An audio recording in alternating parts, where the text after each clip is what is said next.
orang suruh datang ke tempat di Sidoarjo dari semua penjuru, gitu loh. Dia harus mengeluarkan uangnya, mengorbankan waktunya, kesempatannya. Untuk hari ini, siapa yang masih memiliki loyalitas seperti itu? Kalau tidak di Nahdlatul Ulama.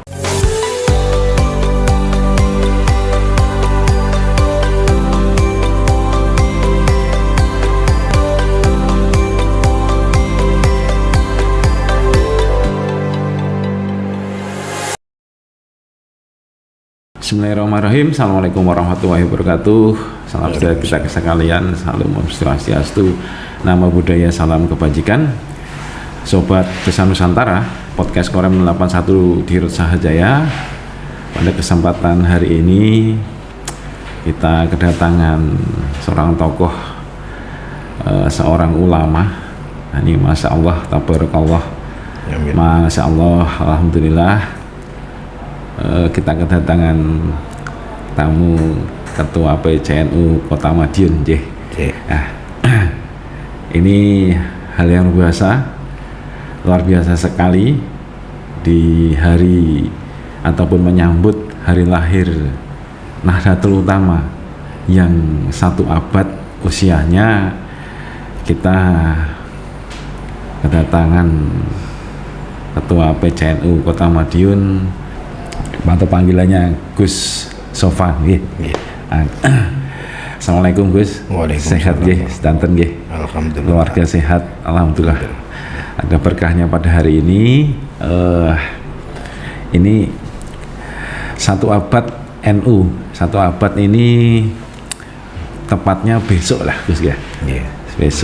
Besok ini usia Nahdlatul Ulama, dan ini sudah memasuki 1 abad umurnya, dan kebetulan akan dilaksanakan peringatan hari lahir Nahdlatul Ulama yang memasuki 1 abad. Nah, ini terkait dengan Kisah Nusantara ini kita sudah ada, memang ada hubungannya nih Gus. Jadi kayak Kisah Nusantara, salah satunya ya negarawan ulama. Nah, ini yang Gus Sofa ini masuknya di ulama ini. Santri masih juga ya Gus? Yes. Santri. Ya, kalau Nusantara, negarawan ulama, santri dan tentara, tokoh santri dan tentara. Ini Gus, kalau kita ngomong-ngomong kilas balik dulu ya terkait dengan 1 abad Nahdlatul Ulama ini.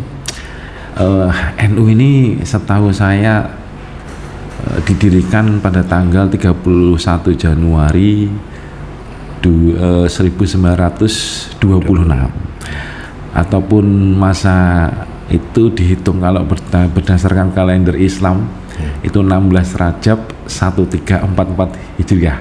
Leres nggih. Nah, sekarang sudah memasuki 1 abad. Nah, ini kita kilas balik dulu nih. Apalagi kita bicaranya, ngobrol-ngobrol ini perjuangan di zaman kemerdekaan, sebelum kemerdekaan jauh.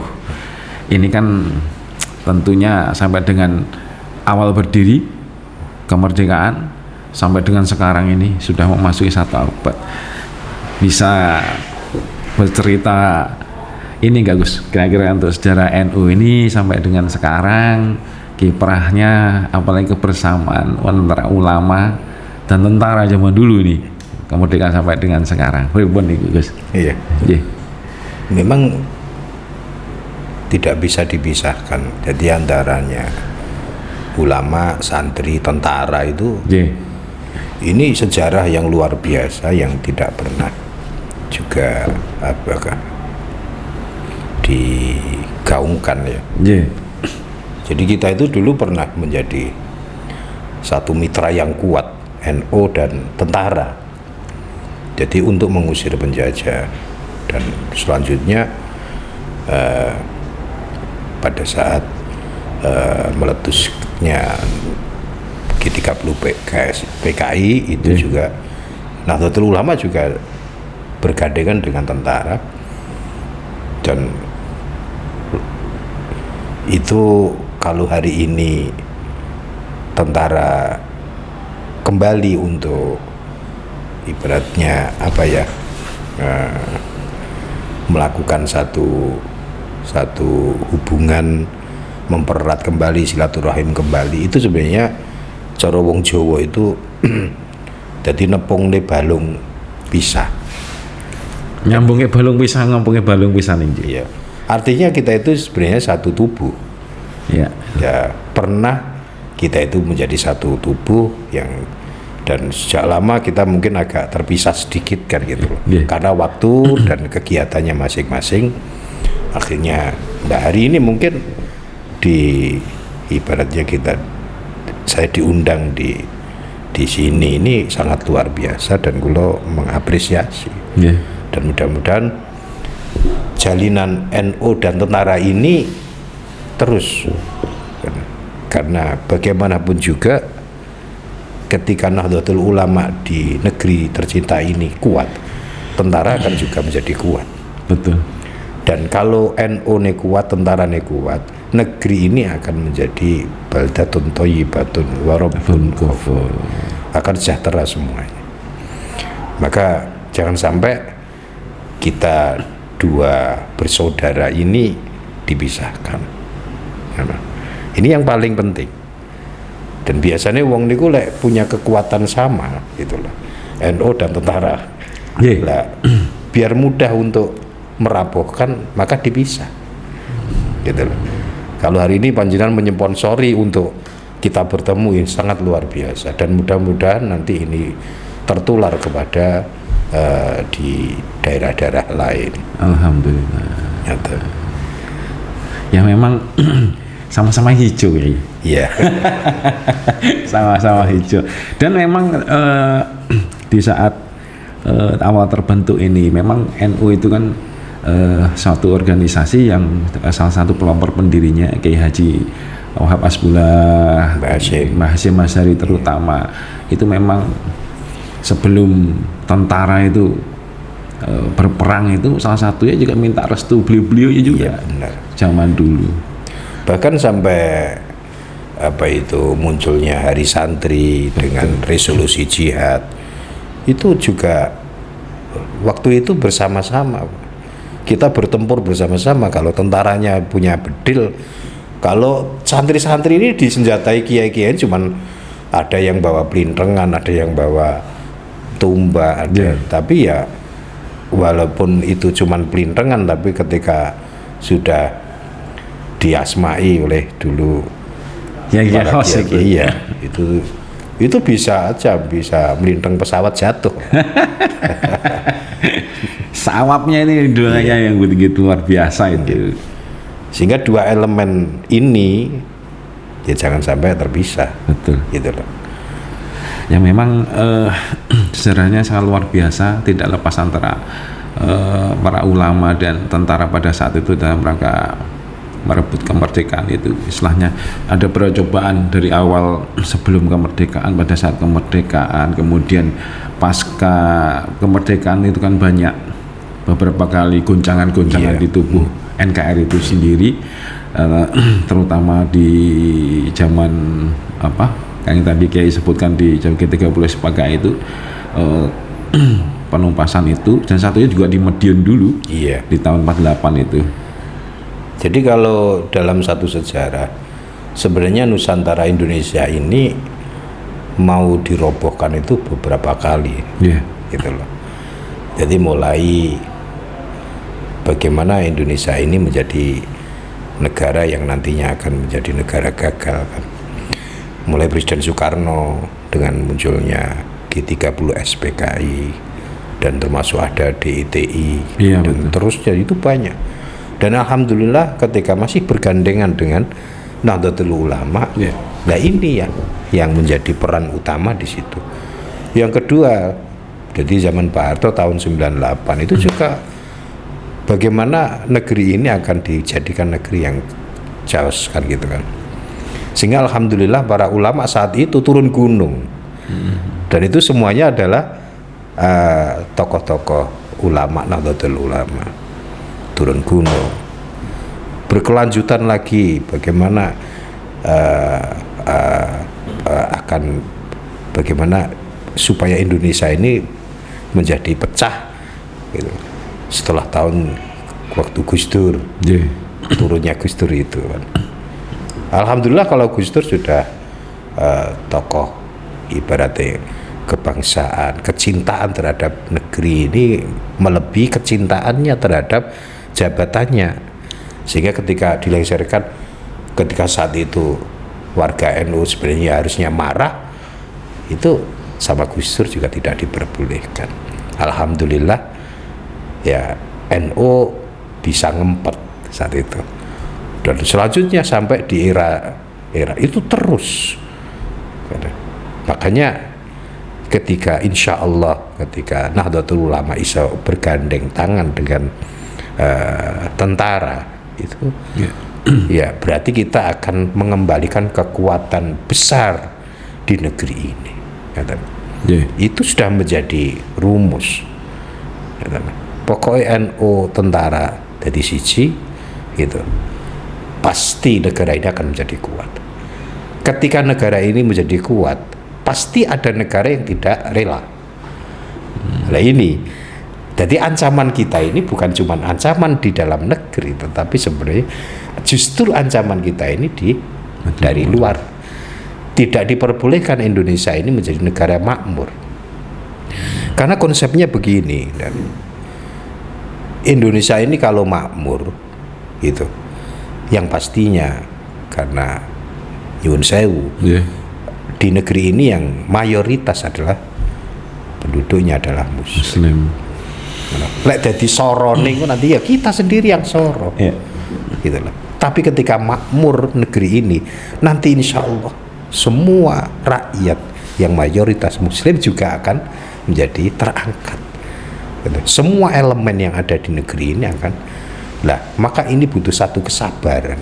Yang terpenting kekuatan besar ini yang harus menjaga negeri, yaitu tokoh Nahdlatul Ulama dan tentara. Makanya jangan sampai kita diadu domba. Nah, terlepas dari itu semua, Gus, NU ini kan sudah 1 abad usianya. Dari dalam NU sendiri ini, awal kepengurusan sampai di tingkat ranting sampai desa itu sudah ada terbentuk. Ini mirip tentara juga nih organisasinya itu. Mirip organisasi tentara. Kalau kita di desa itu ada Babinsa, Angkatan Darat khususnya. NU sendiri ada ranting. Itu bisa dijabarkan itu pengurusannya itu, Gus. Iya. Jadi yang ada di pusat itu namanya PBNU. Jadi pengurus besar. Jadi nanti di wilayah, di cabang, di kecamatan, sampai di tingkat ranting. Di tingkat ranting pun juga masih ada anak ranting, gitu. Sehingga sangat luar biasa sekali jaringan Nahdlatul Ulama ini. Jadi apapun instruksi dari PBNU itu pasti akan tersampaikan sampai di tingkat bawah atau di tingkat grassroots, gitu. Sehingga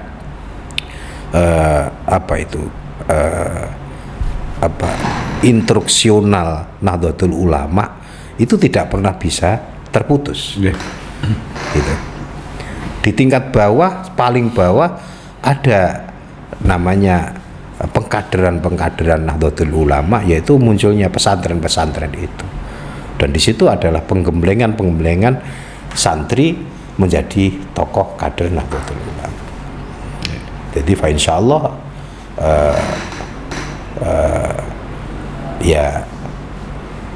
ya kuatnya Nahdlatul Ulama itu tadi akan menjadi kuatnya tentara, gitu.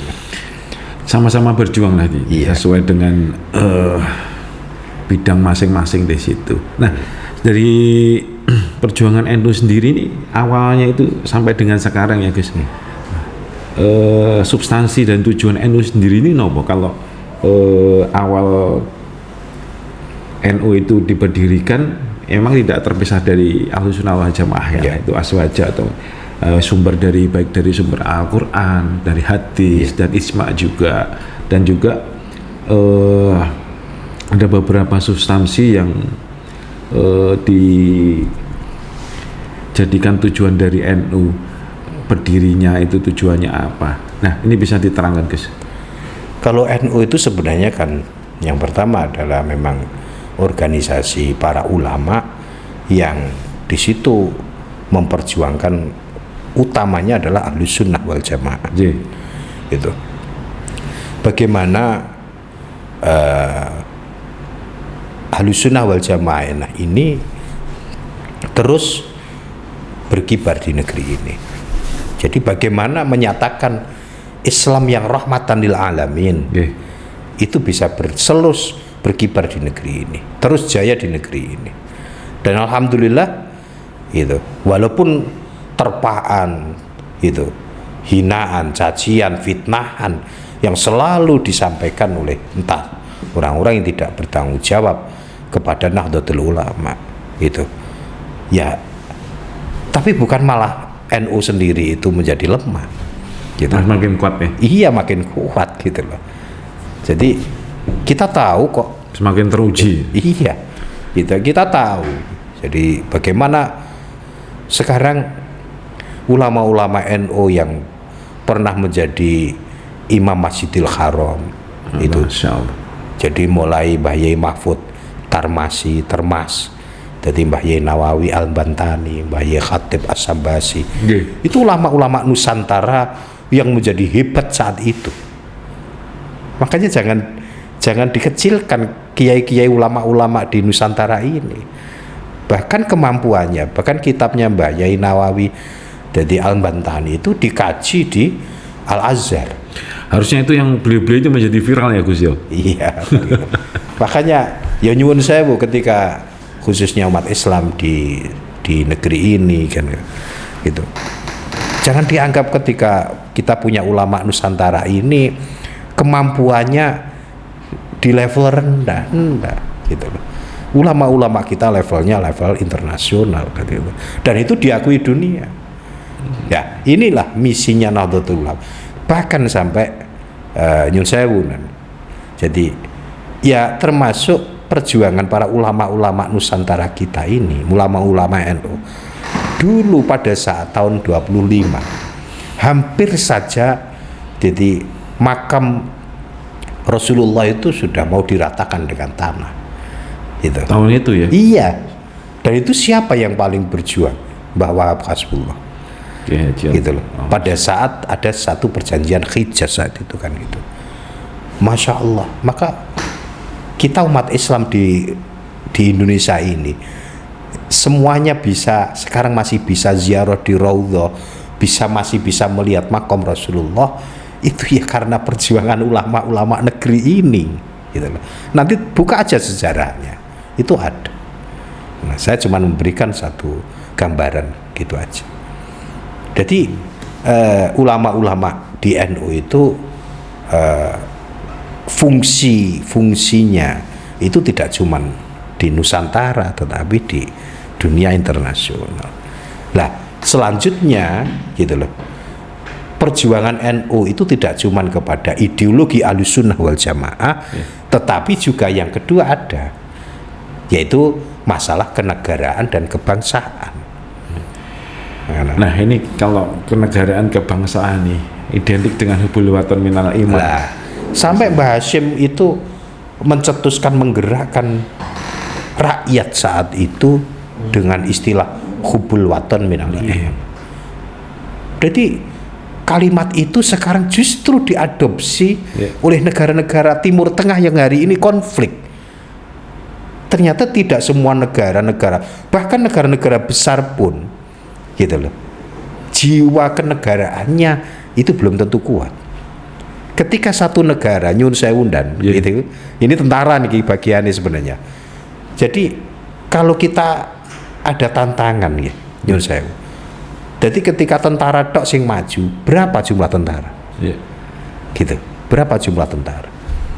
Tapi kalau masalah, kalau Indonesia diserang gitu loh, ora usah dadak piye-piye, wong NU kabeh mungkin akan siap untuk maju gitu loh. Tentara nih yang maju. Sekarang diperhitungkan jumlah kader NU itu berapa, sampai besok itu di Sidoarjo yang hadir itu untuk resepsi 1 abad itu hampir melebihi 1 juta. Jadi ada informasi sampai 1,5 juta dan 1.600.000 akan berkumpul. Seandainya itu semuanya diberikan kesempatan untuk hadir, mungkin meluapnya sampai ke Madiun. Itu baru kader ya Gus ya? Itu kader. Belum yang dalam setiap harinya ikut organisasi itu. Jadi sangatnya luar biasa perjuangan mereka. Hari ini orang suruh datang ke tempat di Sidoarjo dari semua penjuru, gitu loh. Dia harus mengeluarkan uangnya, mengorbankan waktunya, kesempatannya. Untuk hari ini, siapa yang masih memiliki loyalitas seperti itu? Kalau tidak di Nahdlatul Ulama. Dan termasuk loyalitas yang luar biasa itu juga di tentara, gitu loh. Makanya ketika tentara ada orang yang mengganggu negara ini, pasti tentara juga akan tidak terima, kan gitu kan? Berangkat sudah itu. Lah, ini. Berarti kita punya kesamaan masalah kebangsaan dan kenegaraan. Luar biasa. Itu sebelum negara-negara lain menyampaikan hubul watan minal iman, Mbah Yai Hasyim Asy'ari sudah menyampaikan itu. Sehingga gelora rakyat saat itu berbondong-bondong untuk bagaimana berjihad membela negeri ini. Biasanya pertempuran 10 November itu ya? Iya. Sponsornya Mbah Yai Hasyim Asy'ari di situ. Siap, seperti itu. Luar biasa pengaruhnya. Nah ini memang Nahdlatul Ulama ini selain dari keagamaan sih, tujuannya memang dari wawasan kebangsaan dan berkenegaraan. Iya. Berbangsa dan negara ini luar biasa. Dan konsep dari Mbah Yai Hasyim Asy'ari itu dari hubul watan minal iman itu yang sudah sampaikan ke Sofyan sendiri, sudah negara-negara yang lagi konflik di Timur Tengah apa di mana yang ilmunya Islam mengadopsi dari situ. Sekarang banyak ulama-ulama Timur Tengah, mulai dari Suriah, dari terus negara-negara yang hari ini konflik, gitu. Sinau Indonesia ini kok iso kan? Ketika di Irak itu cuman ada 3 firqah suku, itu aja konfliknya sampai hari ini tidak pernah berhenti. Kata. Di Syam, Suriah itu cuman berapa suku. Sedangkan di Indonesia ini tidak cuman 1-2 ribuan suku yang berbeda. Tapi kok iso rukun kan gitu. Ini perekatnya apa? Makanya justru ulama-ulama yang ada di sana ini mulai dan PBNU ini hari ini kunjungan delegasi ulama-ulama internasional hampir setiap hari itu datang untuk menanyakan piye kok iso dadi koyo ngeten iki. Belajarnya di Indonesia malah gitu. Iya. Jadi belajar untuk menerapkan satu konsep Al-Qur'an gitu loh. Allah menjadikan bumi ini dengan bersuku-suku, maka lita'aruf, untuk saling mengenal. Dan ini diterapkan oleh ulama kita di negeri ini. Jadi kita punya ribuan suku, tetapi kita saling mengenal dan saling rasa dan terusnya saling menjalin ukhuwah. Nah, ini saya baca di referensi ini bahwasanya NU ini mempunyai beberapa kegiatan utama NU ya Gus ya, memperkuat persatuan di antara sesama ulama yang masih setia pada ajaran mazhab, salah satunya itu. Kemudian juga menyebar ajaran Islam atas permintaan 4 mazhab nih Gus. 4 mazhab ini ada mazhab Syafi'i, Hambali, Maliki dan Hanafi di situ. Setahu saya ini bahwa NU itu berpegang oleh salah satu mazhab Syafi'i ya, kalau memang terbesar di tempat kita. Berarti kan di sini ada 4 mazhab juga yang dibantu dalam menyebarluaskan ajaran Islam, betul nggak? Iya. Kalau itu biasanya dikaji di pesantren. Lah walaupun kita juga belajar tentang mazhab Maliki, mazhab Hambali dan itu. Artinya karena memang kita sudah ada satu pilihan mengikutnya madhab Imam Syafi'i, maka ya kita harus konsisten di situ. Karena kita tidak boleh, kita contoh gitu ya, ketika kita mau sholat mau ngikut madhabnya Syafi'i, maka wudhunya juga kita harus ngikut. Nutup auratnya kita harus ngikut. Aja golek penake dhewe Gus. Iya, betul. Jadi kita nggak boleh nyampur-nyampur kan gitu. Dan ini juga Yun Sewu, jadi menjadi satu refleksi ketika orang menyatakan gitu, seringkali menyatakan ayo kita mungkin langsung ke Quran aja, apa mungkin kan gitu, sedangkan panjenengan membaca Quran aja nggak paham gitu loh, ya baca terjemah itu milik siapa gitu loh. Makanya ini juga saya memberikan edukasi kepada yang mayoritas masyarakat muslim Indonesia ini rata-rata belum begitu dalam untuk memahami agama gitu loh. Jadi bagaimana memahami satu ayat yang di situ ada hukum-hukum itu, ulama-ulama terdahulu itu sudah meramu. Lah kita tinggal makan aja enak gitu loh. Bukan berarti kita mengikuti ulama berarti tidak mengikuti Rasulullah kan gitu loh. Justru kita mengikuti ulama ini karena kita mengikuti Rasulullah. Kalau hari ini jenengan mengikuti Rasulullah, apa jenengan pernah tahu Rasulullah? Betul. Nah, tipologi hadis itu juga banyak. Gitu. Penerusnya Rasulullah ya ulama-ulama sampai dengan sekarang. Gitu loh. Makanya Rasulullah menyampaikan al ulama warasati. Jadi ulama adalah pewarisku. Kenapa Rasulullah tidak menyampaikan sahabat adalah pewarisku, tapi ulama? Jadi masa ulama itu setelah sahabat kan gitu loh.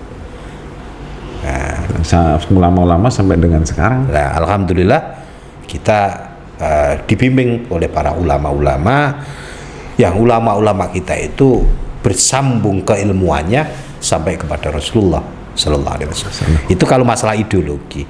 Dan kita anggap untuk NU satu abad ini masalah ideologi sudah selesai. Tidak ada tawar-tawar lagi ya. Nah nanti satu abad berikutnya ini nanti kita sudah masuk pada ranah tentang konsep hari ini adalah merawat jagat, membangun satu peradaban. Jadi NU sudah tidak lagi membahas tentang ideologi-ideologi itu, tapi NU sudah mulai mengembangkan dari tataran ekonomi, kesehatan, pendidikan, dan semuanya. Berarti satu abad ini sudah terbahas habis tentang ideologi ya Gus ya? Udah, gitu. Kita tidak boleh terkecoh untuk membahas itu terus. Gitu. Karena isu itu tidak pernah habis. Gitu. Tenaga kita jangan cuman habis di situ. Karena mereka juga titipan untuk ngerecoki kita untuk tidak melangkah ke yang di atas. Alhamdulillah Nahdlatul Ulama sekarang juga mulai membangun rumah sakit besar. Nah, ini yang sudah dilakukan ini. Iya. Udah ideologi selesai. Nah, ini merambah, membahas atau melangkah lebih maju lagi ke arah baik itu beberapa bidang ya Gus ya, kesehatan dan sebagainya. Sudah dilakukan apa nih NU ini terhadap? Sudah banyak berdiri rumah sakit NU. Iya. Di pendidikan juga gitu. Perguruan tinggi NU yang besar sudah banyak, yang maju juga banyak. Sudah banyak. Rumah sakit, dunia kesehatan, pendidikan. Nah, ini dunia pendidikan sudah, rumah sakit sudah. Malah yang sudah dirintis oleh NU ini, Gus. Sudah semuanya. Dan bahkan di ekonomi pun juga sudah mulai kita bergerak juga. Mulai hampir semua cabang sekarang ini sudah memiliki bank muamalah. Cabang ya? Iya. Termasuk kota juga sudah punya bank muamalah. Sudah berapa? 5 Madiun ini sudah? Sudah. Kota sudah ada. Kota. Gitu. Kabupaten sudah semua ya, hampir satu Jawa Timur. Hampir satu Jawa Timur. Bahkan di Jombang itu di setiap kecamatan sudah ada BMT-nya. Dan itu nanti akan kita masuk pada bagaimana Nahdlatul Ulama warganya bisa membiayai sendiri. laju organisasinya. Nah ini ketika nanti NU itu bisa mandiri, sudah insya Allah itidal, akhir jejak. Jadi wis ora miyar-miyur. Konsep kenegaraan, kebangsaan dan semuanya akan tidak bisa ditawar lagi. Gitu. Makanya saya ngomong, bangkitnya NU gitu akan bangkitnya negeri ini. Gitu loh. Nah, dulure NU tentara. Lah, kata loh.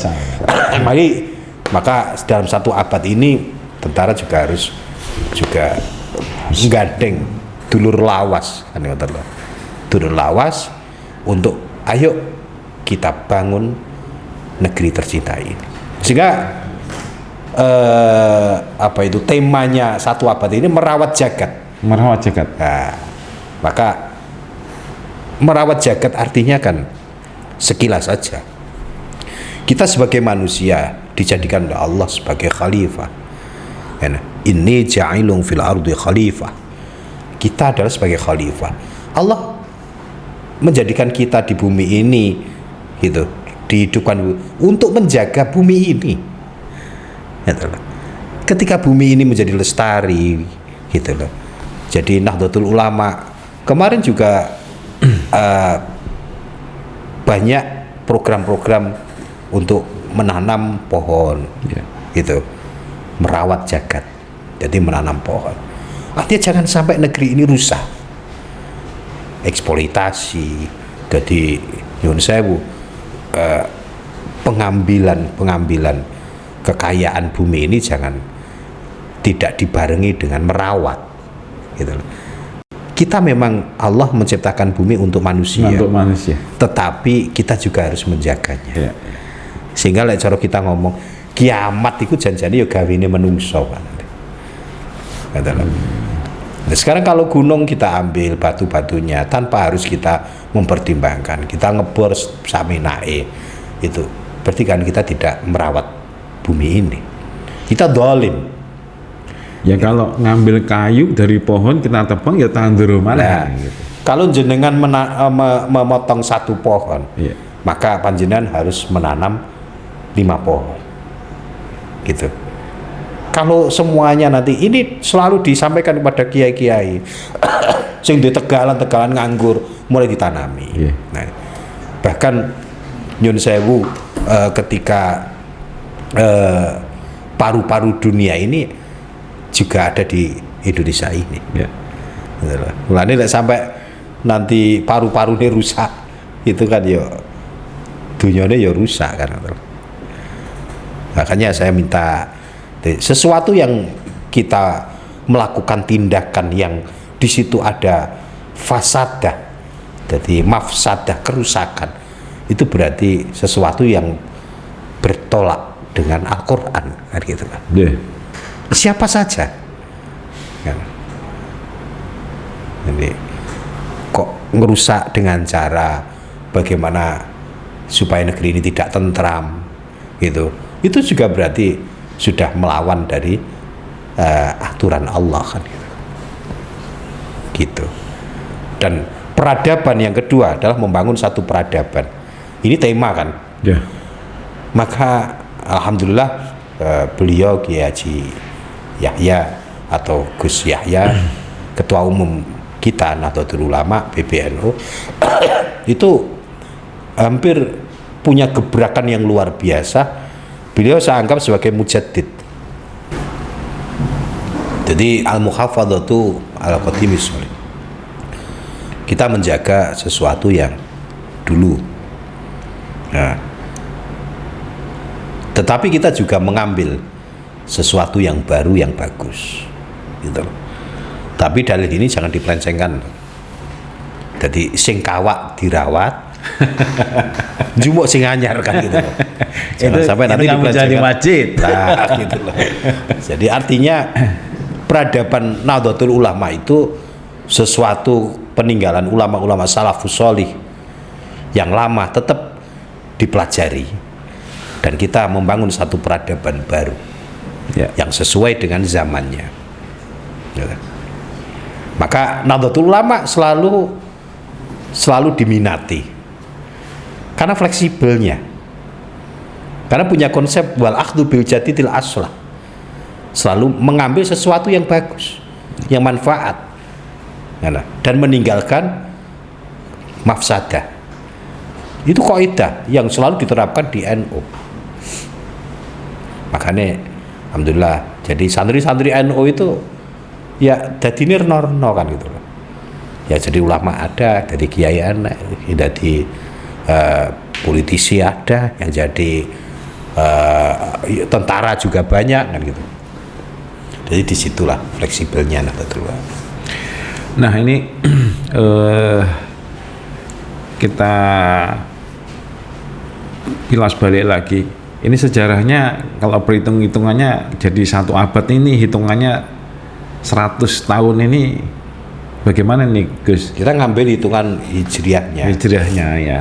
Ya sehingga nanti pelaksanaan resepsi 1 abad pun itu juga ditempatkan di hijriahnya.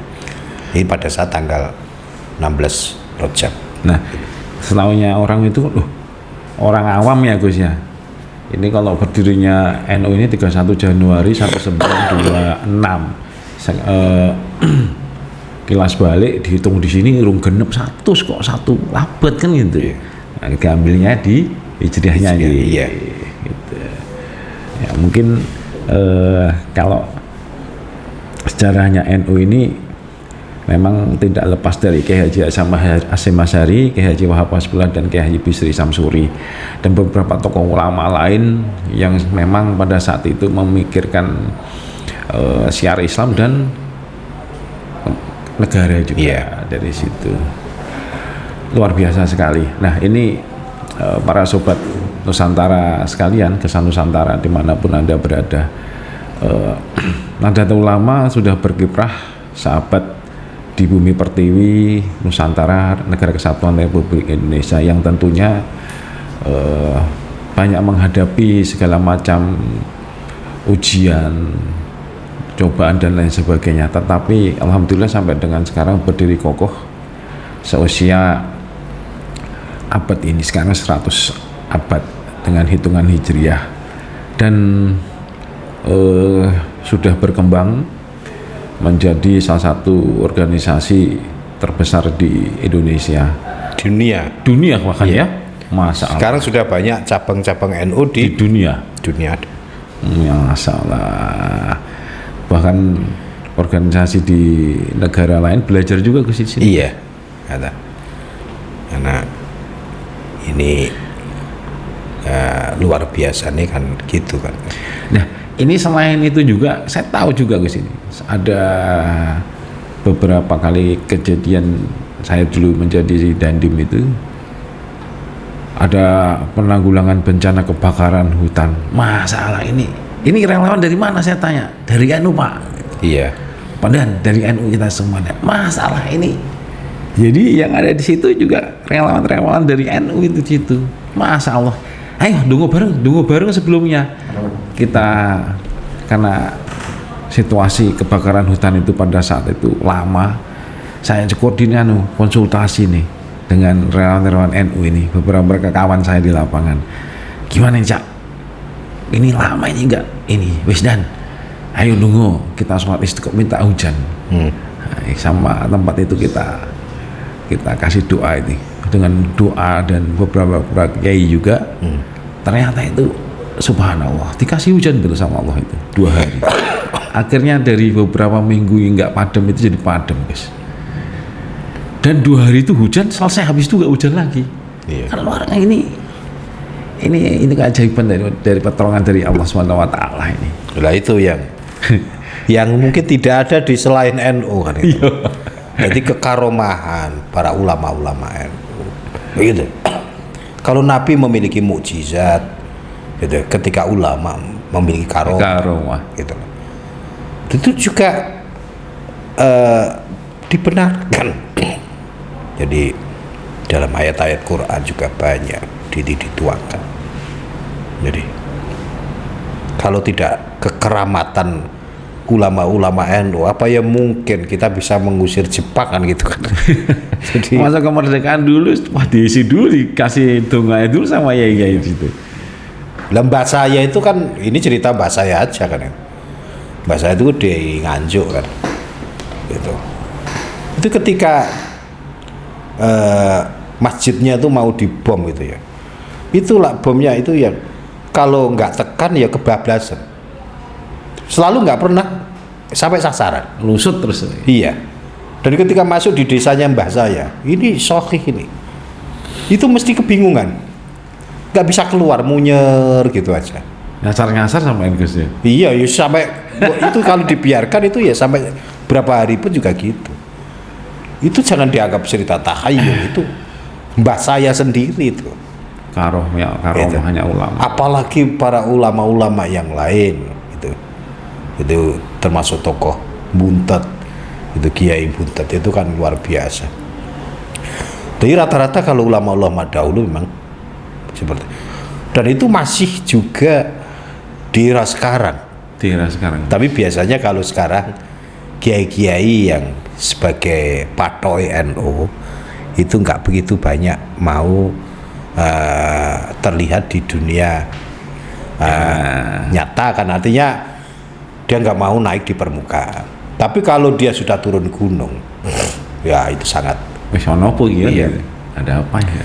Dan kita punya, jadi selalu ulama-ulama yang para wali-wali Allah yang selalu mendoakan kita semuanya. Kulo ini namung prajurit nen, katakan. Prajurit itu santri, tapi kiai yang di belakang saya, jadi yang selalu berdoa. Dan saya melakukan apapun juga atas perintah kan gitu. Seperti jenengan juga mungkin juga gitu kan. Atas perintah. Iya. Nah, selain kegiatan-kegiatan itu juga, kalau kegiatan dari ini Gus Sofa ini kan di PC-nya NU Madiun Kota ya, Kota Madiun, membawahi beberapa kecamatan. Kalau kecamatan ini Gus? MBC. Kemudian sampai di ranting di desa. Kegiatan-kegiatan ini yang sudah dilaksanakan apa saja yang sudah sampai tingkat desa? Di setiap desa itu kita setiap bulan semua serentak itu ada LI, Lailatul Istimewa. Jadi itu melaksanakan kegiatan dakwah di masjid-masjid oleh pengurus ranting.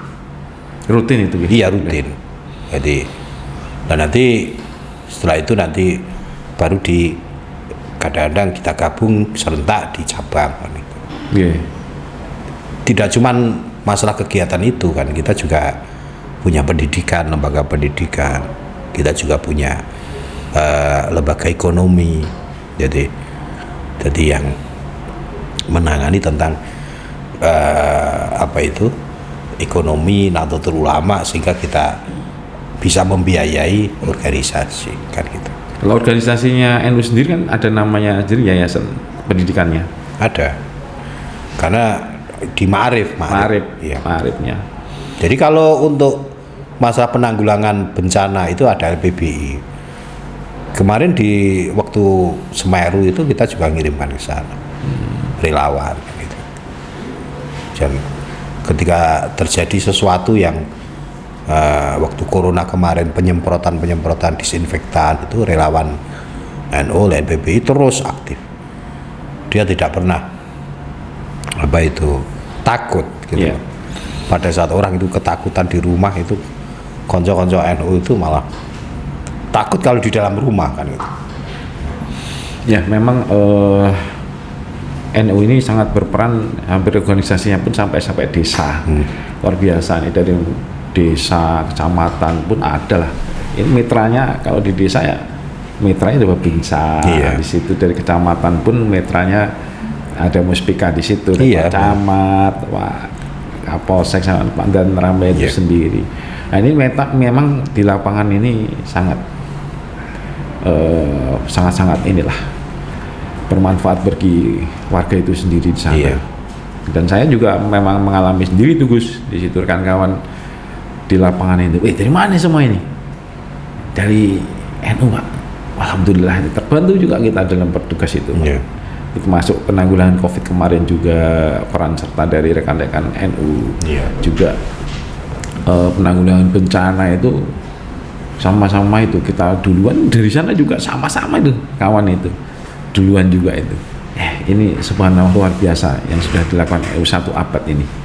Nah, ini memang kita sekarang juga mengucapkan selamat hari lahir Pak Yai Yusufani. Terima kasih. 1 abad Nahdlatul Ulama di Bumi Pertiwi Negara Kesatuan Republik Indonesia.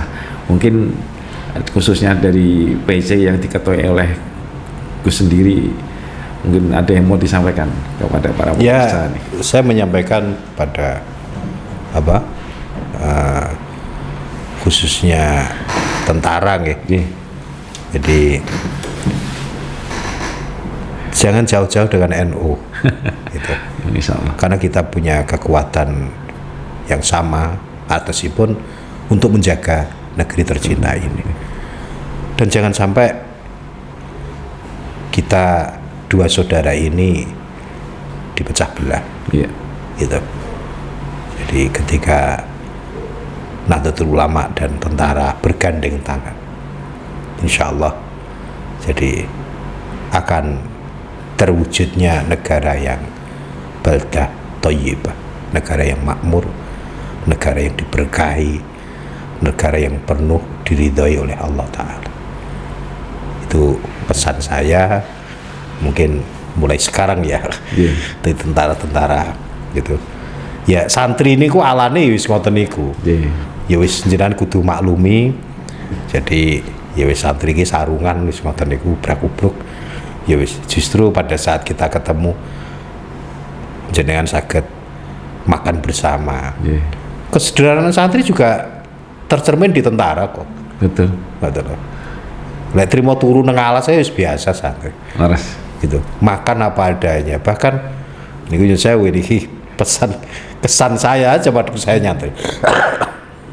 Jadi mau makan itu aja kalau nggak ada piring, nggak ada apa itu bisa langsung pakai daun atau pakai sambal watu. Iya. Dan itu hampir sama gitu loh. Jadi insya Allah makanya saya pingin tentara dan NU bergandeng tangan demi negara kesatuan Republik demi Indonesia. Negara tercinta ini. Kalau negara tercinta ini menjadi makmur, maka yang makmur adalah umat Islam gitu. Tetapi ketika negara ini menjadi cerai-berai, naudzubillah, yang sengsara adalah rakyat Islam gitu. Maka kita jangan sampai terkecoh gitu.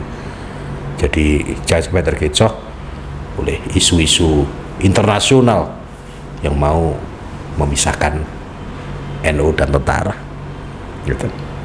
Mungkin itu. Subhanallah.